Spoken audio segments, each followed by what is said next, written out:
সরকারি চাকুরিজীবীদের জন্য দীর্ঘ প্রতীক্ষার অবসান হতে যাচ্ছে।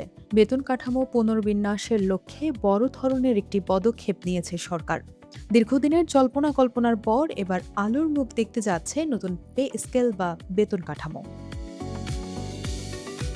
সম্প্রতি সরকার জাতীয় বেতন commission ২০২৫, Bangladesh judicial service pay commission ২০২৫ এবং সশস্ত্র বাহিনী বেতন কমিটি ২০২৫-এর প্রতিবেদন পর্যালোচনার জন্য গঠিত সুপারিশ প্রণয়ন কমিটি পুনর্গঠন করেছে। এর মাধ্যমে বেতন বৃদ্ধির প্রক্রিয়াটি এক ধাপ সামনে এগিয়ে গেল। ধারণা করা হচ্ছে, নতুন এই কমিটি গঠনের ফলে সরকারি কর্মকর্তা কর্মচারীদের নতুন বেতন কাঠামো তৈরির পথ সুগম হলো। এই পুনর্গঠিত শক্তিশালী কমিটির আহ্বায়ক করা হয়েছে স্বয়ং মন্ত্রী পরিষদ সচিবকে।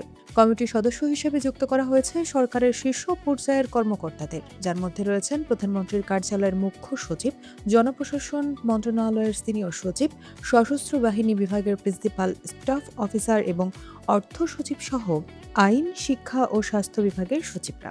এছাড়াও হিসাব মহানিয়ন্ত্রক বা সিজিএকেও এই গুরুত্বপূর্ণ কমিটিতে রাখা হয়েছে।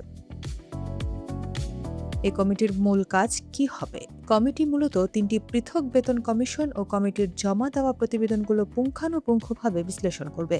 বেতন কাঠামো সংশ্লিষ্ট প্রতিটি বিষয় যাচাই বাছাই করে তারা একটি চূড়ান্ত সুপারিশ তৈরি করবে। অর্থ বিভাগ এই কমিটিকে প্রয়োজনীয় সার্বিক সহায়তা প্রদান করবে এবং নিয়মিত সভার মাধ্যমে দ্রুত প্রতিবেদন জমা দেওয়ার কাজ নিশ্চিত করা হবে। বর্তমান বাজার পরিস্থিতি এবং জীবনযাত্রার ব্যয় বিবেচনায় এই নতুন পে স্কেল সরকারি চাকুরিজীবীদের জন্য বড় একটি স্বস্তির খবর নিয়ে আসতে পারে।